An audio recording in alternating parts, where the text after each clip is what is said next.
Louis Charles Auguste le Tonnelier, Baron de Breteuil, Baron de Preuilly was a French aristocrat, diplomat, statesman and politician. He was the last Prime Minister of the Bourbon Monarchy, appointed by King Louis XVI only 100 hours before the storming of the Bastille. Soldier and ambassador, Breteuil was born in 1730 at the Château of Issy-la-Féron into a well-connected aristocratic family. One of his relations was confessor to the king's cousin and another was the famed mathematician and linguist Emily, Marquise du Châtelet-Lormand. He received an excellent education in Paris and later joined the army, where he fought in the 7 Years' War. In 1758 he left the army and joined the French Foreign Ministry. He was quickly appointed French ambassador to the Elector of Cologne, where he proved to have valuable diplomatic skills. 2 years later, in 1760, he was sent to St. Petersburg as the French ambassador to Imperial Russia, where he arranged to be temporarily absent from his post at the time of the Palace Revolution, by which Catherine II was placed on the throne. In 1769 he was sent to Stockholm, and subsequently represented his government at Vienna in 1770, in 1773 Naples, and again at Vienna until 1783. In Sweden, he became a favorite friend of the young King Gustavus III, but Catherine the Great of Russia disliked him. Others saw Breteuil as a loud and impulsive fool. Joseph II and several high-ranking Austrian politicians sneered at the fool behind closed doors. Household Minister. After he returned to France, Breteuil was appointed Minister of the King's Household. In this capacity he introduced considerable reforms in prison administration. He was a liberal and humanitarian minister, and succeeded in moderating the censorship laws.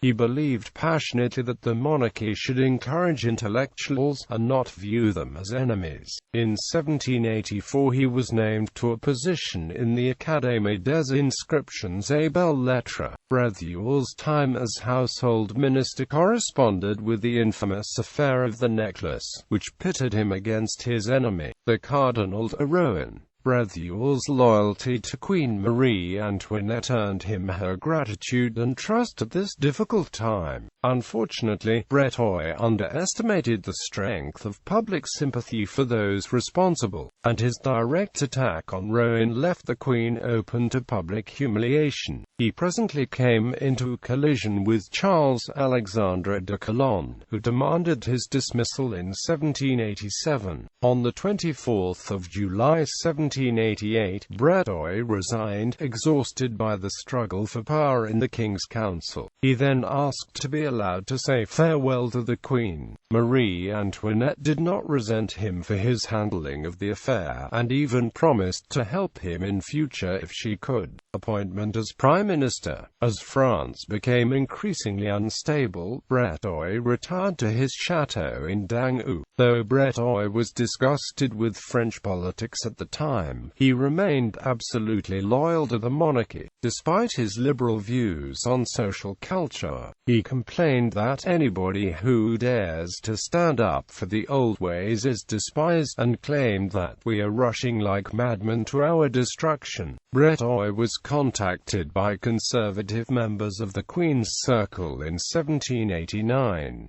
He agreed to become Prime Minister once they had ousted Jacques Necker for the post. Necker was popular, but royalists saw him as a dangerous publicity seeker and a radical. A carefully orchestrated plan was drawn up by Breteuil, the Duchess de Polignac, the king's brother the Comte d'Artois, and with the support of Marie Antoinette. However, unable to restrain his hatred for Necker, the Comte d'Artois rushed ahead with the plan too early. Necker was dismissed weeks before Breteuil believed he should be. Breteuil was appointed Prime Minister on the 12th of July 1789.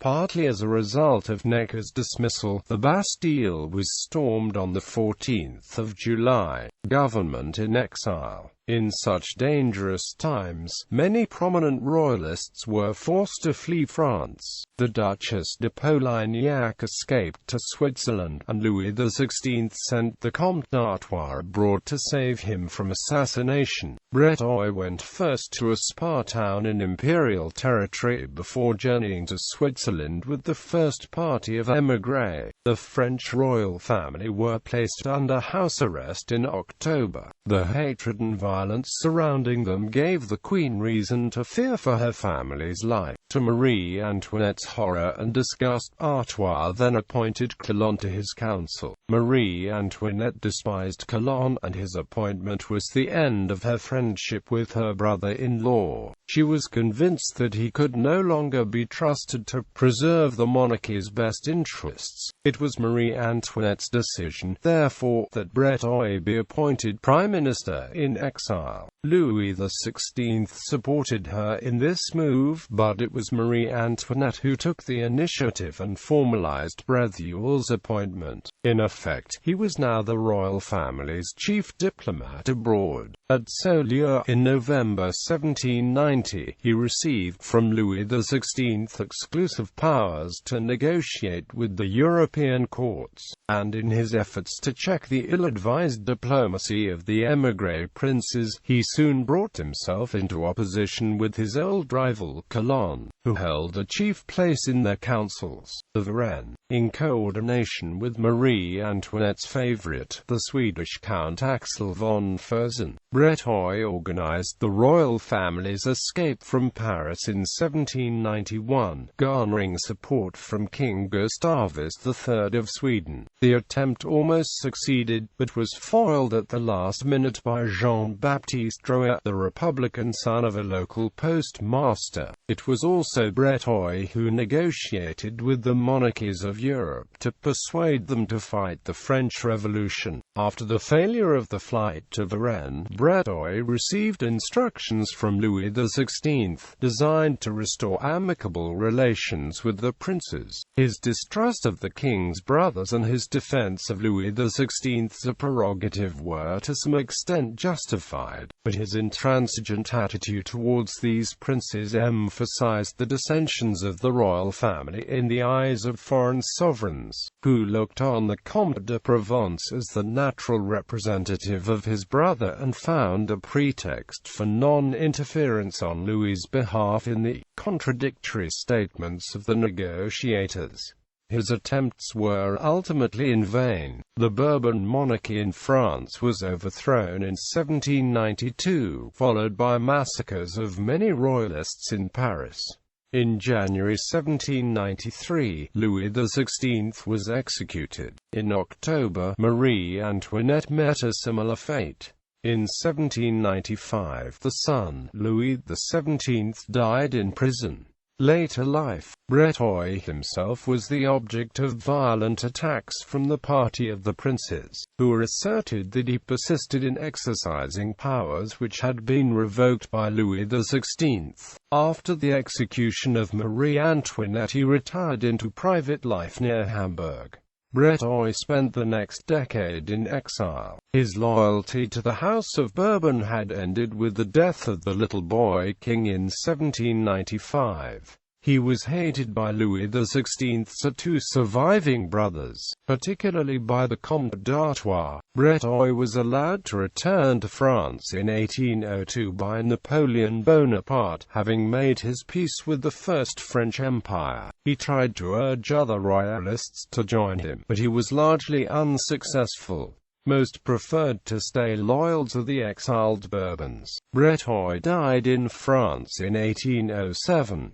A Bourbon restoration occurred in 1814, but was deposed again by the 1830 July Revolution. Legacy. Breteuil's secret correspondence with Louis XVI and Marie Antoinette was recently discovered in an Austrian castle by British historian Professor Munro Price.